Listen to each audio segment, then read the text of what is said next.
Pittsburgh Steelers. How about the Steelers? I told you guys. I've told you since day one, if you've listened to me. Since day one, the Steelers are a team to not be messed with as long as Russell Wilson starts. Fields was a starter for 6 weeks, and bravo to him for somehow keeping that job for 6 weeks. He played one half of football that was extremely well against the Colts. But that's it. He didn't do anything else. He was a terrible QB. I think a lot of people, whether they're willing to admit it or not, understand that and believe it. I mean, give me your thoughts. Call me at 864-656-9723. Again, that's 864-656-9723. But Russell Wilson, wow, did he set the Steelers up for success? 264 passing yards, 2 tutties, made George Pickens look like a wide receiver that we all believed he could be. The Steelers have something brewing with Russ. And is very reminiscent of Brett Favre and the Minnesota Vikings way back when in the 2010s. Minnesota the year before, they were 10-7. They had Adrian Peterson. They had Sidney Rice, but he wasn't doing anything. They had Percy Harvin. They had a great defense. Remember Jonathan Allen?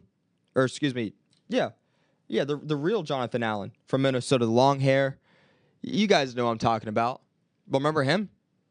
Double-digit sacks. They had Antoine Winfield Sr., the hard-hitting safety. A smart defensive team with talent on offense without a quarterback to throw them the ball. Their QB had 12 touchdowns, 15 interceptions, 2,200 yards. Does that sound familiar, Pittsburgh fans? Kenny Pickett was terrible for 2 years. But then they go and they find this QB in Brett Favre who was being passed around for 3 years in a row. Disgruntled in Green Bay. And then moved to the Jets.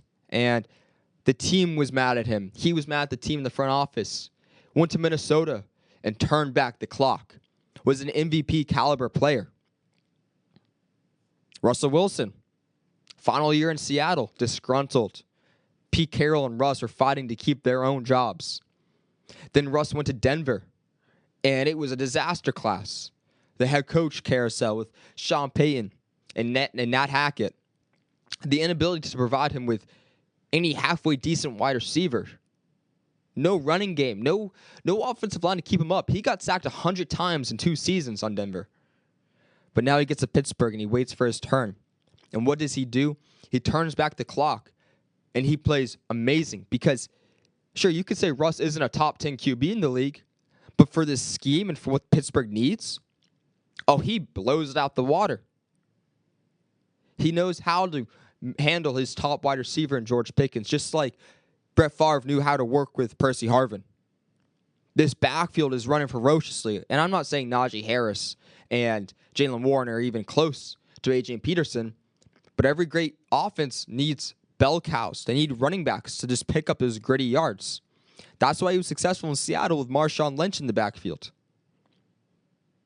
He's successful here in Pittsburgh because he has guys that you look at Najee. I've never seen the dude run that hard in my entire life. He looked PO'd. He looked mad, and I loved it from Pittsburgh. The offensive line's keeping Russell Wilson up. And for all those that say, well, he's not mobile, sure, he can't bust off a 20-yard run like before, but he can still elude the pocket and make some good throws. He can also hang in the pressure and not bail out too early, something that we saw Justin Fields doing way too often. He kept bailing when pressure was on his face.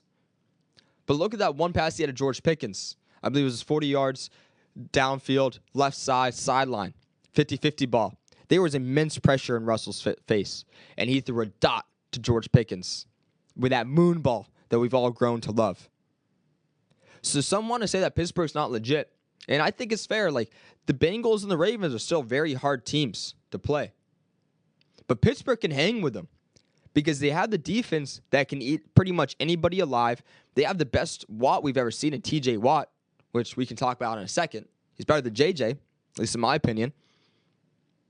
And then you look at the offense, and sure, it's not game-wrecking, but you have a quarterback that fits the system super well and can make superstar plays if and when needed, like he did for Pittsburgh against the Jets. The connection is there. Pickens is good, man. Pickens is good. And Russ is making him be good and showing his true colors. The only thing that's missing between this Minnesota and Pittsburgh comparison is a wide receiver, too. Maybe Calvin Austin emerges from the dust. Maybe it's Darnell Washington. Shout out Darnell. Maybe he's just emerging as this elite tight end, too, that we've never seen. Or maybe they make a move in the trade deadline. Cooper Kupp seems to be off the table. Maybe Deontay Johnson. We'll see. Let me know your thoughts. But Pittsburgh is legit. They're a good team. They were my team to be one of the highest wild card spots. I didn't think they were winning the division entering the season, but I thought they would easily win 10 games at the minimum. They're about to win 6 in the first 8 weeks. They play the Giants this weekend. That's a W. And if I would have told you that Pittsburgh was going to start the season off, we'll say 4-4, you would have been thrilled as a Steelers fan. My friend Drew, I know he would have been thrilled. But they're about to be 6-2 entering the bye week. Who would have thought? But that's what happens when you let Russ cook. And it's sustainable. It really is. Offensively, the way it's orchestrated, but defensively too. And you have to give a big round of applause to Mike Tomlin for that never die mentality. It's been, 17 years since Pittsburgh's had a losing record? It's because of Mike Tomlin. Mike Tomlin knows what it takes to win. He hires the right people. He brings in the right guys. And it just works. He makes the tough decisions, but it always pays off.